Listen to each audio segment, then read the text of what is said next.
When you look inside of our buildings, you'll see incredibly sophisticated ecosystem of just automation. We have robotic drives that move products to and from folks that are packing, entire pods of inventory, automated conveyor systems that go miles throughout a single building. We've now got computer vision systems, advanced sortation and robotic arms. Our army and technicians are the technicians that are behind that and making sure everything is maintained. And I would look at it as like an orchestra. It's like a symphony of robotics and automation that runs 24/7. The architecture of ours is really taking someone that has no fundamental knowledge of maintenance and building them up. It's an investment by Amazon into these individuals. From a workforce strategy standpoint, the apprenticeship program, along with our other pathway programs, are a crucial step, and it shows a clear investment in the talent and, again, a proactive approach that Amazon's making. We're enabling our associates to continue to grow within their career, increase their wages, increase their knowledge, and better support their families and our communities, which is a key component of the way and our key focuses at Amazon and the way that we operate. I think the biggest involvement will be the integration of all the subsystems and the ability for artificial intelligence and machine learning to speed everything up. I think the one thing that you'll see with Amazon is we continuously try to iterate, we continuously try to solve on behalf of the customer and get the product there faster and better. I think that's the biggest thing. And as we're building out, with Amanda on the workforce strategies, the apprenticeship teams, we're preparing for growth. We know that that's going to come, and there's an increased demand for this skill. Welcome into the Tech Ed Podcast. My name is Matt Kirkner. I am your host. Who among us, who listening to this episode of the Tech Ed Podcast, hasn't at some point driven by an Amazon distribution center? Gigantic buildings, sometimes building after building after building, huge parking lots, full of cars, full of trucks, amazing, amazing facilities. Who among us hasn't driven by one of those and wondered, what goes on inside of that? What kind of work are those people doing? What kind of technology goes on in an Amazon distribution center today? And what will that technology look like in the future? What careers might be available for me or my kids or a member of my family at an Amazon facility? We're going to explore all of those questions today with some really, really cool guests. I'm super, super fired up for this episode of the Tech Ed Podcast. I am joined this week by Amanda Willard. Amanda is responsible for strategic workforce development, and Logan Schultz, Senior Manager of Amazon Reliability and Maintenance Engineering. Amanda and Logan, thank you so much for being with me. Thanks, Matt. We're excited to be here. Yeah, we're so excited to have both of you, and it's going to be an engaging conversation. And in that intro, I'm being sincere. I've always kind of wondered what goes on back there. I know that technology is amazing. I know that Amazon is incredibly forward-thinking, incredibly advanced when it comes to distribution, manufacturing technology, logistical technology. So I'm looking forward to learning all about that. And let's start there, Logan. And Logan, I'm just curious. Give us a little bit of a sense for the technology I might see if I walked in the door. Yeah, when you look inside of our buildings, depending on which kind of operation they may hold, inside of our fulfillment centers, you'll see incredibly sophisticated ecosystem of just automation. We have robotic drives that move products to and from folks that are packing, and entire pods of inventory. These pods can carry up to 1,500 pounds on robotic drive units, automated conveyor systems that go miles throughout a single building. We've now got computer vision systems, advanced sortation equipment, and robotic arms that are making sure that we're providing every smile, especially during this time, during the holiday season. Our army and technicians are the folks that we support. Amanda and I are the technicians that are behind that and making sure everything is maintained and troubleshooted. And really, I would look at it as like an orchestra. It's like a symphony of robotics and automation that runs 24/7. I knew that this was going to be a great episode, and when I hear words like automation, robotics, autonomous mobile robots, vision systems, an ecosystem of technology, AMRs and conveyor material and equipment moving products a mile through a fulfillment center. That's exactly the kind of stuff that we groove on here at the Tech Ed Podcast. So super, super excited for the way that you teed that up, Logan, because that is what we're into, and especially when it comes to that technology, what kind of careers and opportunities get associated with that? When you think about, you just mentioned reliability, you mentioned troubleshooting, you mentioned maintenance.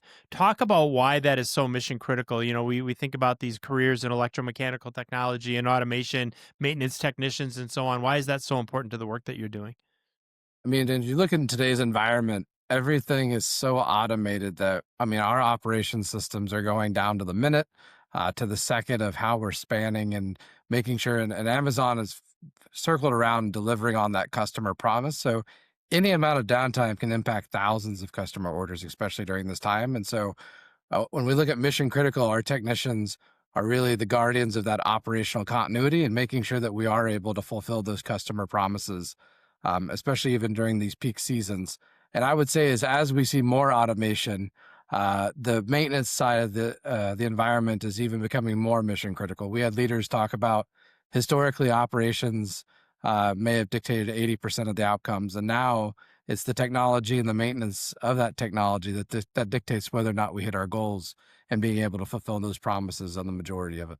And as we record this, we are sitting here at the height of the holiday season. In fact, thanks to both Amanda and Logan for taking time out of their busy days, because I know this is like the Super Bowl, I would imagine, right, for Amazon. And you think about the joy and that incredible feeling of a miracle having happened when you order something on Amazon Prime, and in some cases can show up, a couple hours later at your doorstep. And how so many of us, myself included, have come to rely on that type of service. And then here you have these fulfillment centers that are, so highly technologically advanced, that are making sure that the packages and products are running and ending up where they're supposed to be, when they're supposed to be there, and making sure that there aren't quality issues with them and so on. And all of those things so very important. And as soon as you have downtime, as soon as you have an issue from a maintenance standpoint or an uptime standpoint, obviously all of that can be compromised. So we can really get a sense, especially at this time of the year, but really any time of the year, Logan, for how important the work that you're doing is. Now, Amanda, I spent a lot of time personally in manufacturing. We talk about that a lot here on the podcast. 30 years in manufacturing, still involved in a number of manufacturing companies. And the truth is, we've seen manufacturing technology becoming increasingly automated, increasingly complex over the years. I got to believe you're seeing exactly the same kind of thing. In fact, I know that you are in the world of fulfillment, distribution, and logistics. So talk a little bit about the advancing technology and how complex that technology is today versus what it might have been, 10, 15, 20 years ago.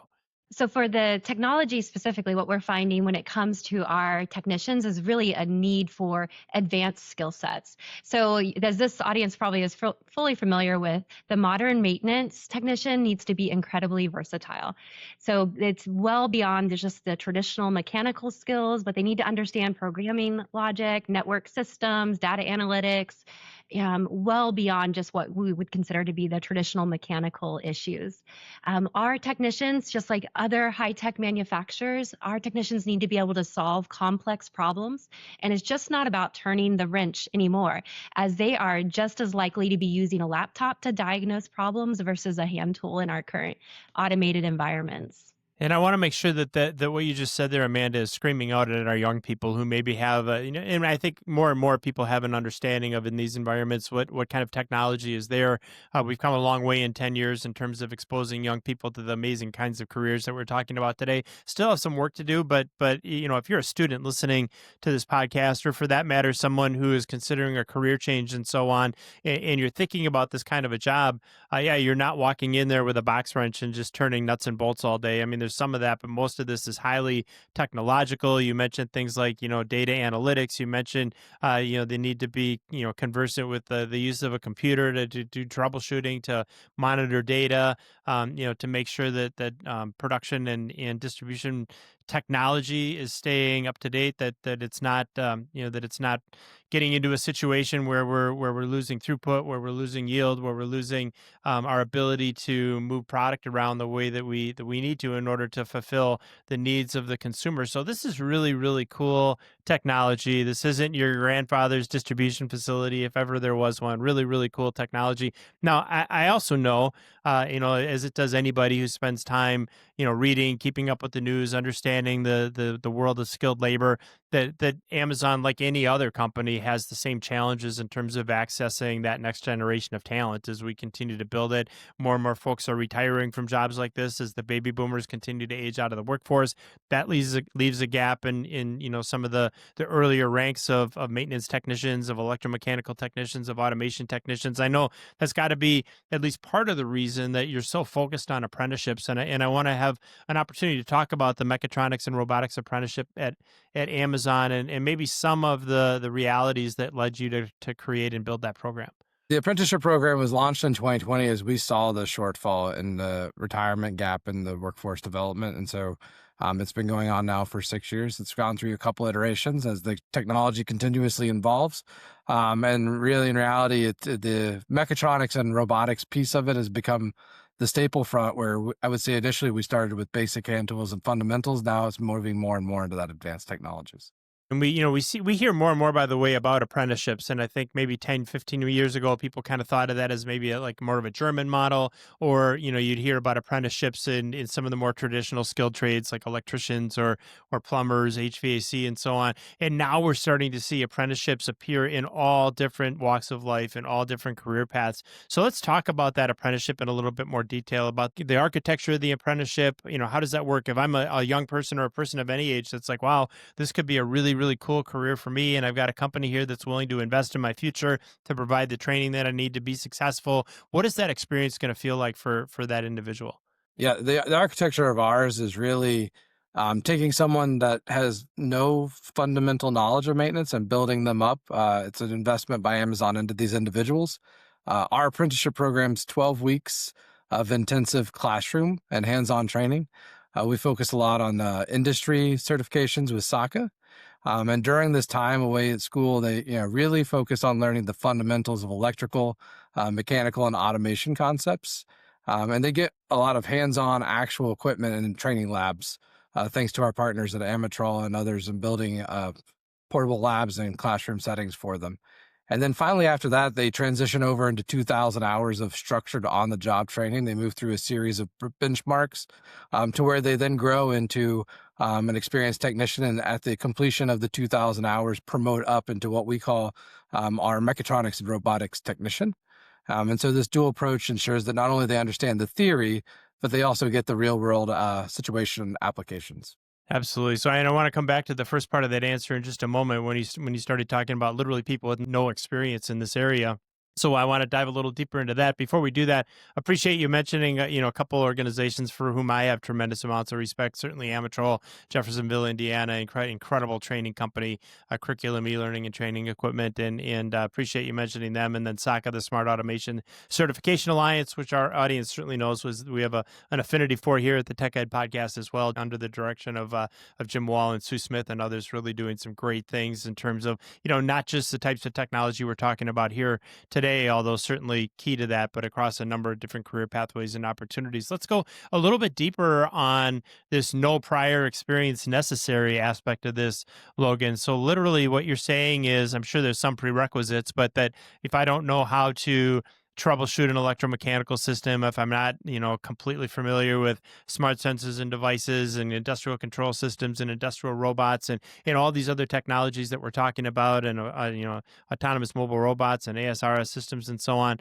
I don't necessarily have to have a tremendous amount of understanding of those technologies to be successful in that program. Is that what I'm hearing? That's correct. I mean, we designed the program to get into adjacent labor supplies that are more flexible and able to learn and have the capacity.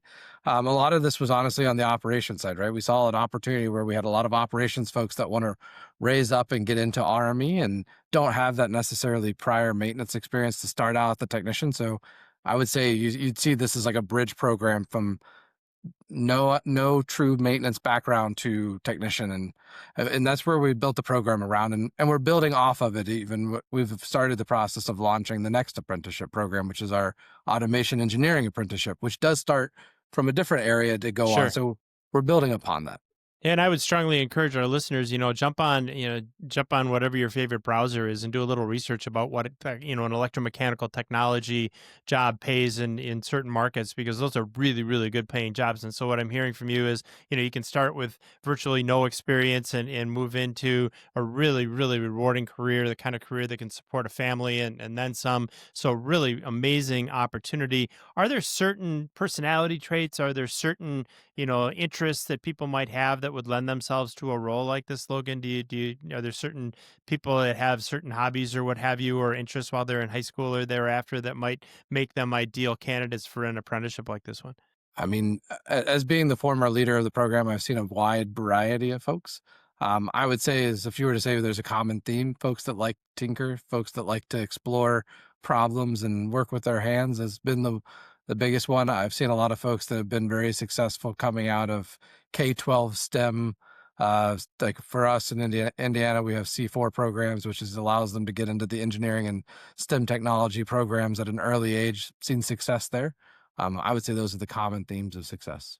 Awesome. I love those examples. And for anybody, and I've got so many people in my life that, when they were younger, they were like that person that couldn't let something sit in front of them without taking it apart, right? And then figuring out how to put it back together. And certainly if you've got that hands-on interest or that fascination with how things work, not necessarily a prerequisite, because to your point, you've got people coming from all walks of life. But what a great opportunity to work in a hands-on environment, an exciting, high-paced environment, and again, one that can be incredibly rewarding in so many ways when you find yourself in some of these amazing careers. That doesn't happen on autopilot, Amanda. I know that there's an entire process, and Logan touched on some of this with the certifications and some of the learning programs. Go a little bit deeper on the instruction that these individuals are receiving, and as far as technologies, labs, do they have mentors that are working with them? Who's providing the learning? What kind of learning experiences do these apprentices get? Yeah, so it is, as you can imagine, a very robust program endorsed by the Department of Labor. It does include 2,000 hours of structured learning and on the job training. They do work alongside experienced technicians. And really, what we align to is that dual approach allows them to not only understand the theory, which we know that they're going to need as they continue to evolve in our environment and as our equipment continues to evolve as well, but it also provides them that real world structure to where they're able to provide immediate value to our maintenance technicians and to the work that needs to take place. So these students are, they're getting paired with somebody. So it's not like you're in learners and apprentices. They're walking into the environment, but they've got somebody that's working right alongside of them. So it's not like you're putting them right into that job right out of the blocks or cold. They've got all kinds of help. And to me, again, as someone who spent all those years in manufacturing, that's what makes the best the best training programs. It's got to be both, right? I mean, we've seen the quote OJT training programs, and I know yours is far different from this, but anytime I would hear someone say OJT, it's like, okay, well, we're going to walk that person out on the floor and put them in front of a machine and tell them to start doing the job, and that's on the job training. I know that this is so much more than that, but on the other hand, it is nice to have that experienced person to take you under their wing, to show you the ropes, to introduce you to the people in the organization, to have somebody to go to if you have a question, to know that somebody's got your back and is in your corner as you gain these skills and become more and more successful toward not just a training strategy, but as I understand it, Amanda, this is really a whole workforce program and a workforce strategy across all of these different RME roles. Logan mentioned a little bit the engineering end of things and some of the advancements there, but talk about this strategy. How does this apprenticeship strategy, I should say, tie to the entire talent pipeline at Amazon? From a workforce strategy standpoint, the apprenticeship program, along with our other pathway programs, are a crucial step, and it shows a clear investment in the talent and, again, a proactive approach that Amazon's making to make sure that we can continue to meet our customers' commitments. It's really about creating that ecosystem of skilled talent that will continue to benefit from all high-tech manufacturers.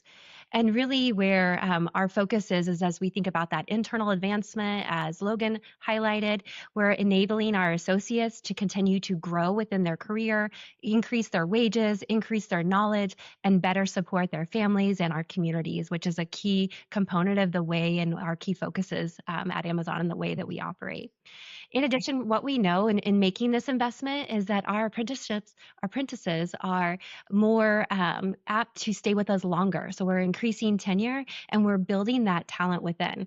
Every employer has the choice to build, buy, or borrow talent, and this program specifically is focused on building our talent that we need both in current and future state. And I think you really hit on a couple of key points, and that is when we're talking to employers that maybe aren't investing in upskilling the next generation of talent the way that Amazon does. One of the things that I always share with them is, look, this isn't just about training people with skills. This is a strategy around becoming a destination employer. This is a strategy around telling people that if you come and work in our organization, yeah, you're going to start with a pretty cool job, but the sky's the limit. And as you continue to gain skills and you continue to show proficiency and as opportunities present themselves, Selves, you're going to be eligible for those opportunities to continue to advance your career. And so we're a destination employer. We should tell people that they've got opportunities for career advancement. And it really allows us to tell our employees that are already in our organizations, look, if you want to continue to advance, you don't have to look somewhere else for a different job. We're going to train you right here. And it becomes a really, really good retention strategy, especially for those people maybe earlier in their career, maybe want that longer runway and more opportunity. So it becomes so much more than just equipping people with skills to add value in the organization. It really is a holistic strategy around building a workforce and building a culture, which is super, super important. I know these investments that you've been making all these over all these years, all the innovation that you've been involved with in terms of the training side of your organization, you've got to have some great success stories, I would think. Is there any that you want to highlight in terms of an individual that had a big career change or a life change, or some of your high performers? We'd love to hear those stories. One of the stories that sits with me is the leader of that program for a year was a single mom from California that went to our partner school in Statesboro, Georgia, Ogeechee Technical College. Took a risk on herself. She was operations, had no maintenance background whatsoever. Again, just kind of had to touch base a little bit in high school, I think is what she discussed. Flew there, went there actually with her sister, very successful in the training, and just said, hey, like, this is changing my entire economic outlook. Like, right, I'd been in certain jobs, food service and other jobs that she's like, I just didn't see that positive outlook for me in life. And like, she's like, she was just saying, this investment has just changed my entire economic trajectory. I Love think that. if I were to say, that's probably the single most impactful one that I've heard so far. A single mom, you said, is that right? Yeah. That yeah. So in California, and there again, I mean, you just go back to these incredible opportunities. That's a woman that took advantage of an opportunity in this this maintenance apprenticeship, which is great as well. I mean, these types of jobs are open to anybody, and certainly gender should be no limiter. We see tremendous amounts of women getting into these types of careers and excelling. So that's just a perfect story, and to have that happen to someone who's a single mom, probably doing everything she can to support her family, to create a better life for herself and her children, really is a great example of how these programs are not just about investing in our organizations and creating profit and margin, which is fine. I mean, nothing wrong with that. We certainly want companies to be profitable and be able to reinvest themselves and benefit their investors and so on, but to simultaneously being able to create those kind of career opportunities for the kinds of people that are most deserving and need them most. How cool is that? And the other thing that makes this stuff really cool is the kind of technologies that you're working with, Logan. And we touched on some of this early on, but you think about robots and AMRs, mechatronics, warehouse systems. As our audience knows, I spent 6 days in China actually in August, and we visited 26 tech companies. A whole bunch of them were logistics, distribution, and fulfillment companies. So seeing cutting edge technology both here in the United States and in Asia, there's all kinds of advancements that are taking place in this space. Let's turn the clock forward. I know the technology you mentioned early on is amazing. If we're sitting here having the same conversation in 3 to 5 years, how will that technology have evolved? I think the biggest involvement will be the integration of all the subsystems and the ability for artificial intelligence and machine learning to speed everything up. I think the one thing that you'll see with Amazon is we continuously try to iterate, we continuously try to solve on behalf of the customer and get the product there faster and better.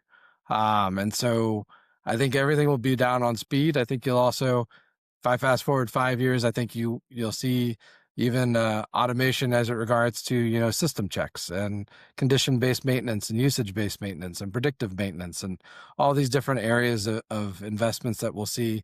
I think that orchestra that we already see is kind of working behind the scenes will become more and more seamless. And honestly, I think for us as RME inside of Amazon, as I believe with all the industry folks, we'll see a demand for more talent. I think that's the biggest thing. And as we're building out, I mean, with Amanda on the workforce strategies, the apprenticeship teams, we're preparing for growth. We know that that's going to come, and there's an increased demand for this skill.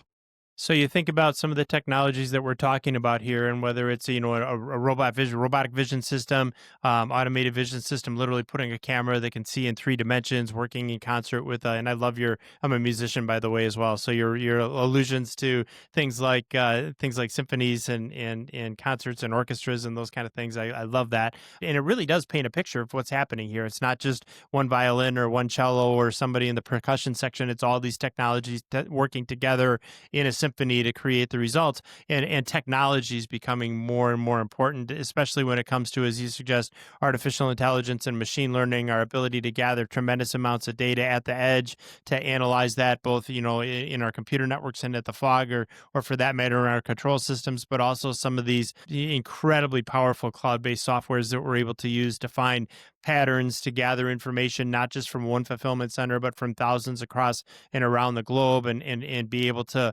benefit from that data and find patterns in that data to use that for predictive analytics. When are we going to have a downtime issue? When are we going to have a different problem? How do we solve that problem before it ever even happens?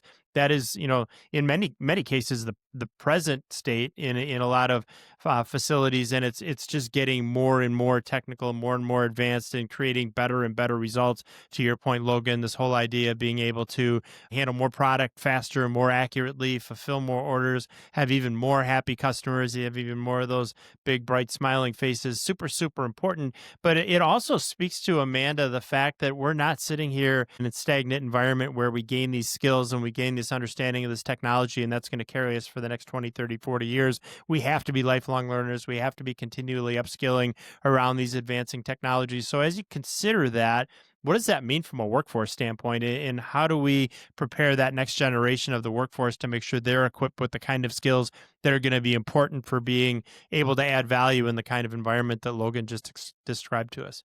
Yeah. And so, Matt, I think you already highlighted some key items that we know and that we are preparing our future maintenance technicians to have. And that really comes into stronger data analytics ability, the ability to see how systems are interconnected and why they all work together. We are also understanding that we will have an additional need to understand Internet of Things, sensors, cloud computing, predictive maintenance, along with just the ability to interpret data and act upon it. So going back to that problem solving, the aptitude to learn, and then be in that continuous environment where things are changing constantly. As we look at the technology that's in our facilities right now, 5 years ago, I don't know if we would have imagined this technology. So as we think 5 years forward, it is amazing to think what the future will hold. And so really having a workforce that is agile, that continues to evolve their learning and their systems theory is going to help set up manufacturers for long-term success.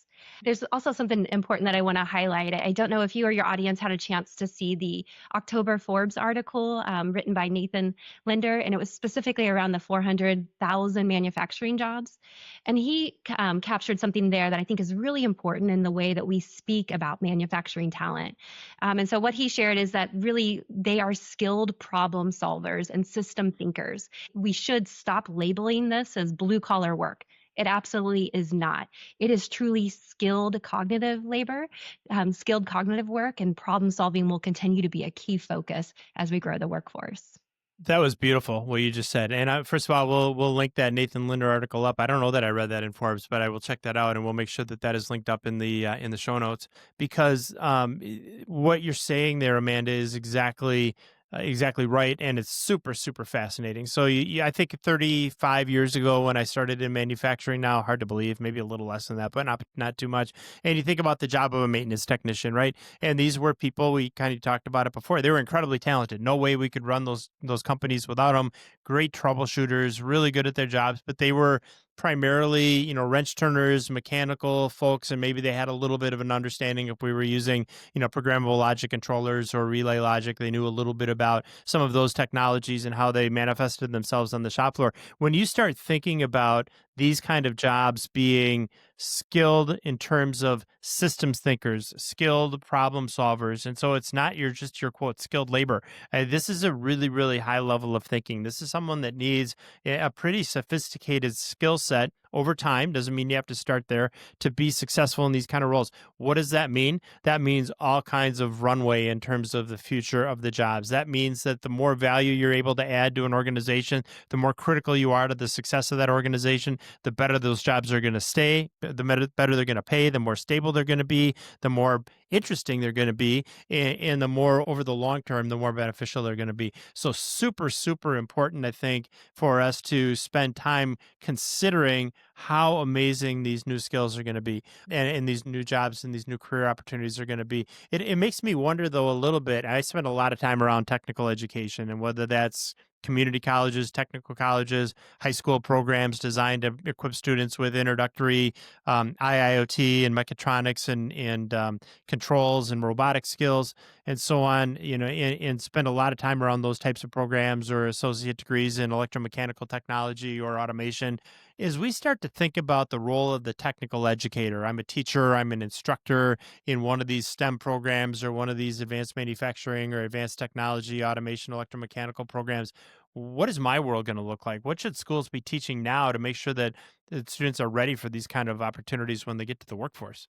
Yeah, so some of the key advice I'd have for technical educators would be really focusing on what I'm going to call durable skills. So, those skills that are going to outlast whatever equipment we are currently supporting, but instead, skills focused on troubleshooting methodologies, problem solving, data analytics, basic programming concepts, and network connectivity.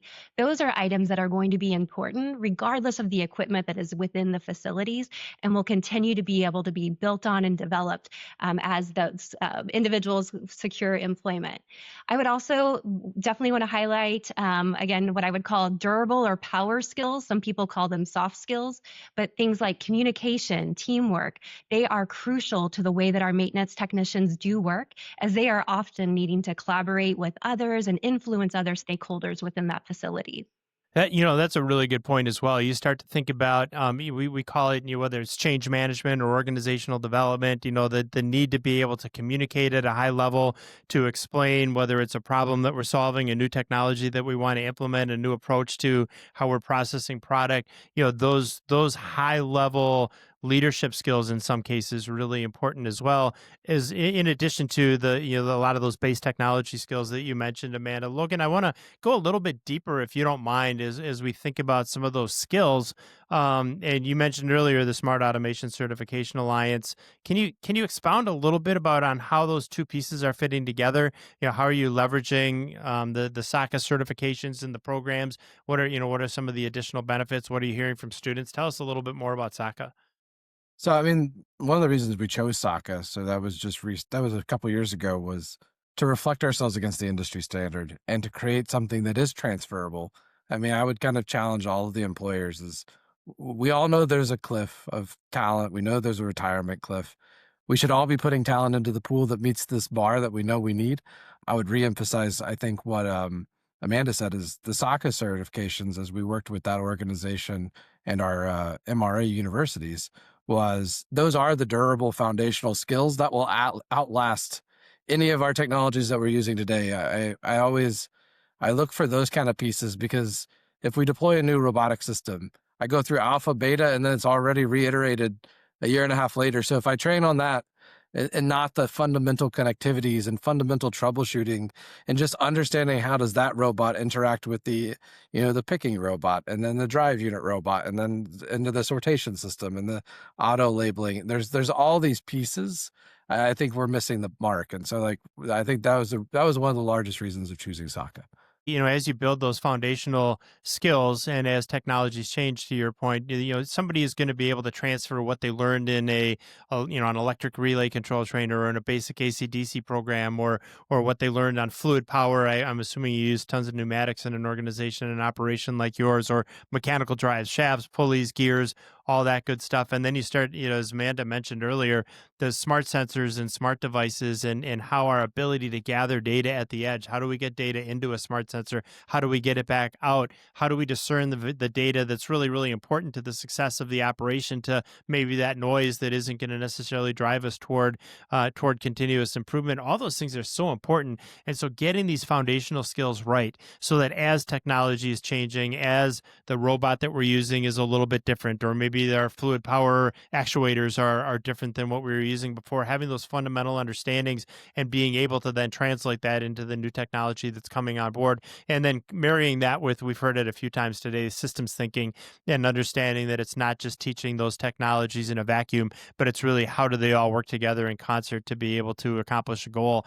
And that's what I'm hearing. And it sounds like SAC has been a great partner. So you're training on those skills, and then students are actually earning the SACA certifications as part of their apprenticeship program. Am I understanding that right? Yep, they're earning 8 SACA certifications across electrical, pneumatics, automation, PLC diagnostics, everything that you're talking about are the fundamental ones that they're getting. Awesome. Yeah. And as our audience knows, I mean, anytime we can go through an entire continuum of manufacturing technology and dive into the weeds on that, that's a fun episode for Matt Kirkner. I think for our listeners as well. But I love that kind of technology, grew up around it and worked around it. And I think in so many ways, Amazon is leading the way in marrying all these best practices, the best practices of apprenticeships, reaching out into markets for employees that maybe others aren't. In other words, I don't necessarily have to go find somebody that's been doing this for 5 years. I'll find somebody that has an aptitude and interest and a level of enthusiasm, and I'll train them.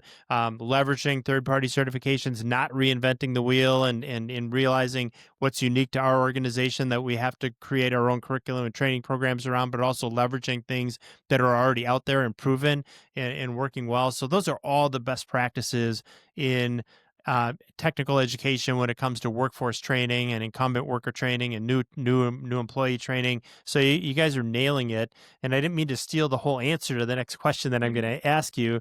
But if I'm somebody who's another employer, because I can tell you, I spend time with a lot of employers, and there's probably this is anecdotal, probably 5 to 10 of them, 5 to 10% of them have a really well thought out, disciplined, intentional approach to workforce training. And the other 90% are, not that they're not trying, but they haven't quite figured it out. Amazon is clearly an organization that has this down. What advice do you have, Amanda, for other employers that are trying to figure out how to create a program like this one?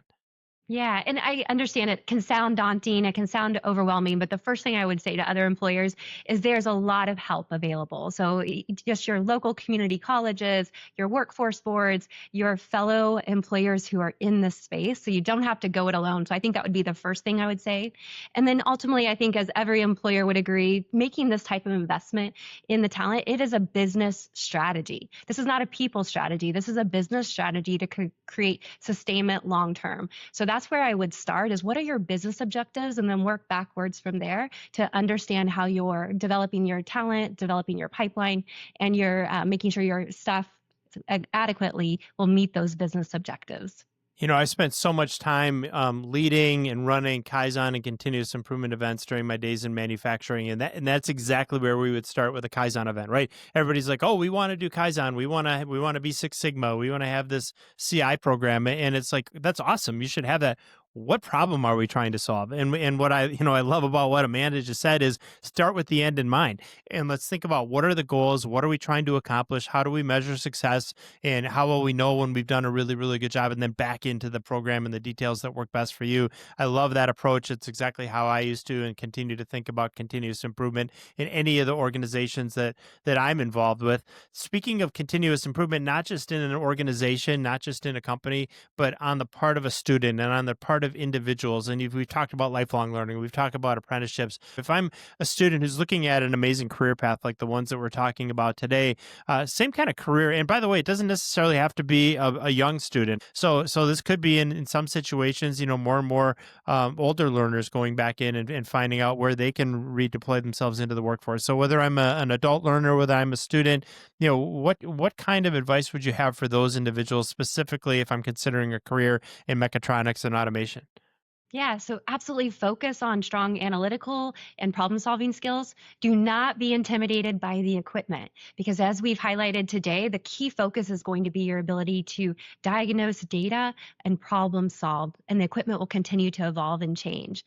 The other thing I think I just want to share with career seekers is that this industry, and industrial automation specifically, it's growing rapidly. It is exciting, it's fast paced, it's fun, and there's incredible job security and long-term growth and advancement within this field.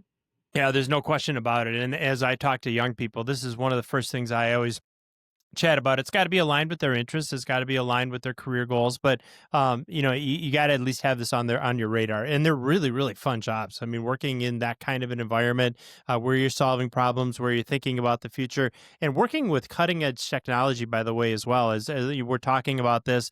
And the surveys that you read is that somewhere in the range of 9 out of 10 Gen Zs are saying, "Look, we want to work around cutting edge technology." So where else are we going to find more cutting edge technology than the kind of technology that we're hearing about today? So if you want a tech career, this is the kind of career that you should be thinking about. And to Logan's earlier point, and really both Amanda and Logan, the sky, it truly is the limit in terms of your opportunity for advancement, the longevity of these careers, the job security, the rewarding opportunities that you get to take advantage of. So really, really important. And I also want to mention and just reflect on the fact that I think in both of the last answers that Amanda offered us, her first words were, "Do not be intimidated. Don't be scared away by this." Right? This is whether you're a student, whether you're of any age, or whether you're an employer looking to integrate some of these technologies or train the next level of workforce. Don't be overwhelmed by all the details that you're hearing. Start somewhere, get going. Amazing, amazing opportunities lie in your future. So some really great points from both of our guests. And we've got time for, I think, two more questions for each of you. And they're the kinds of questions, in fact, the exact questions we love asking every single one of our guests here on the Tech Ed Podcast. We get so many fascinating answers. Our audience knows what's coming if they listen every week. But question number one, we all have our own education journey. We all have our own paradigms about what works and didn't work for us and for others in education. We all have one or two things that might surprise others, or an angle or a thought or a belief that we have about education that maybe isn't all that commonplace. Let's start with you, Amanda. What is there something that you believe about your education journey or education in general that might surprise our listeners a little bit? I think what I would highlight is the best educational journey is going to be a combination of both classroom, collaborative working within that classroom, but also the hands-on. So as you think about the educational journey, while it might be easy to solely focus on the classroom portion, it's also important that you are establishing mentorships and that you are working to gain the actual hands-on skills, which will be a key aspect in separating you from the competition.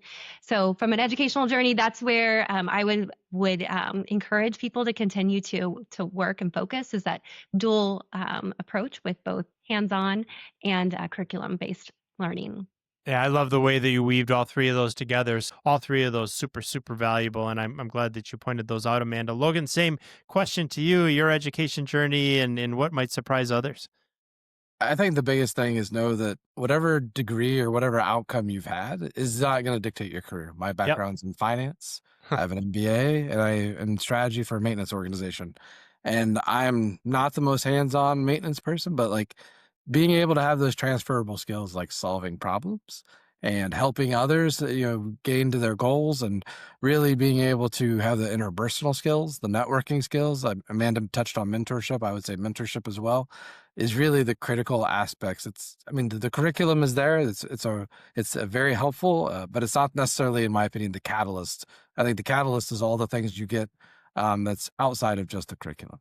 As I told both my kids when they were thinking about what to do after high school, I told them really there aren't any bad choices, right? I mean, there are some, but you're not going to pick those. But of the ones you're thinking about, there aren't bad choices. You're going to pick a path, and that's your path. And whatever path you pick, that's your path. It's not a death sentence. You can always, or a life sentence for that matter. You can always change course.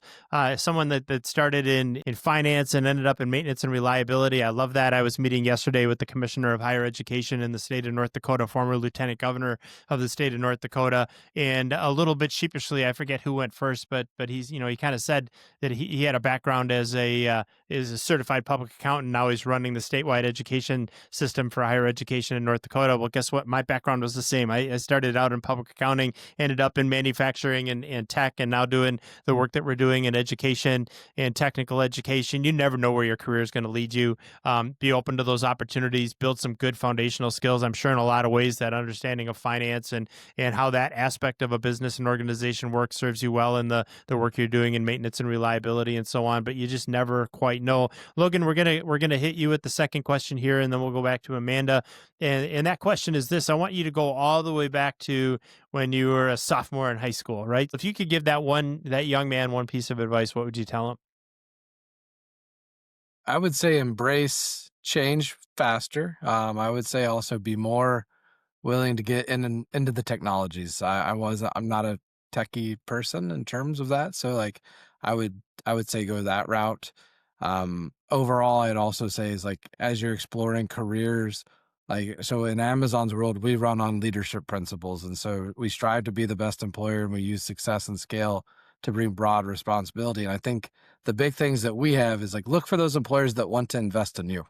I don't think I valued that as much when I was in high school, as you're looking for like long-term career stability. Cause we grew up in a generation where it was okay. You're going to change jobs, you're going to change employers, and your dads or your grandfathers, they stayed with the same employer for 30, 40 years. And that was the path. And I think doing more research on the front end would have been my advice as well.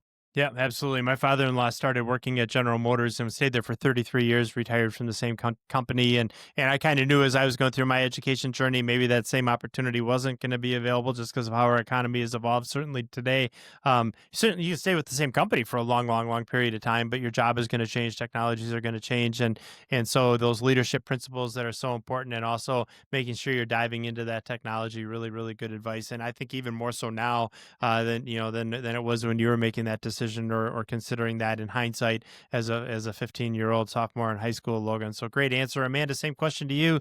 What would you tell that 15, 16-year-old Amanda Willard? Yeah. So first, I would say buy Amazon stock at IPO. All That's right. my first advice. And then Matt, my second piece of advice is very similar to what you are telling your children as well. And that's really don't be so stuck on a linear career path. Really keep your mind open. There are jobs that exist today that did not exist when I was a 15-year-old. And Right. I cannot, again, imagine the jobs that will be created in the next 15 plus years. So just keeping in mind that your career path does not have to be linear to be successful. Being open to whatever career path comes your way, building those foundational skills, being interested in tech as Logan suggested, making sure that we're seeing ourselves as leaders. And I love the way that you articulated the mission of Amazon and the work that you're doing there, Logan and Amanda. Same thing, just always recognizing that you got to be open to opportunities as they come along. And I just would have, if you had asked me when I was a sophomore in high school, I probably would have guessed at some point I would be running a company. I always wanted to do that, but the idea, obviously nobody even knew what a podcast was back then, a long time before anybody was doing a podcast, but the idea that we'd be doing this kind of work, never had any idea. But you see an opportunity come along, you see a market space available, and you go after it. That's exactly, by the way, what Amazon is doing. I think you noticed really, really early on and identified really early on this incredible importance of building talent, of recognizing that we have to build that bench of talent and that strength of talent, not just for today, but future technologies. I've got to believe that you're already harvesting the dividends of the investments that you made 6, 7, 8 years ago, what have you, and you'll continue to harvest those investments going forward by investing in things like third-party certifications, in-house training programs, where you're working with educators, giving your educational institutions really, really good advice. And most important, I think, is recognizing the future of technology, how many career opportunities are going to be available to people as technology continues to evolve. The two of you are creating those kind of careers. You're creating those opportunities. You're nurturing that talent. You really are changing the present and the future. You should be really, really proud of the work that you're doing. And I want to thank you both, Logan and Amanda, for being with us here on the Tech Ed Podcast. Yeah, it was lots of fun. Thanks so much, Matt. Thanks for having us.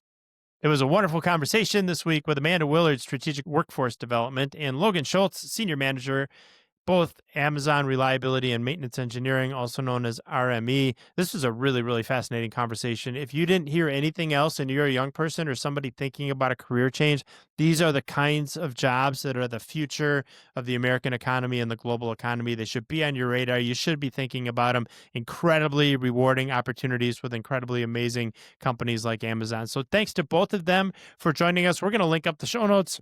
We had a whole bunch of different articles. Amanda mentioned an article from Forbes. We talked about a couple other videos and so on. We talked about some things with some other organizations. We're going to link all that up for you in the show notes, so check them out. We have the best show notes in the business, as everyone knows, and we are at techedpodcast.com. You will find those show notes at techedpodcast.com/Amazon. That is techedpodcast.com/Amazon. When you're done there, check us out. We are all over social media. Many of you know we're blowing up YouTube every week now. We're getting so many views on the YouTube versions of the podcast. So check us out there. We're also all over Facebook. You will find us on TikTok. You'll find us on LinkedIn. You'll find us on Instagram. Wherever you go for your social media or to consume your podcast, you will find the Tech Ed Podcast. Look for us. When you get there, say hello. We would love to hear from you. Can't wait to see you next week. And for now, thanks for being with us. I'm your host, Matt Kirkner, and this is the Tech Ed Podcast.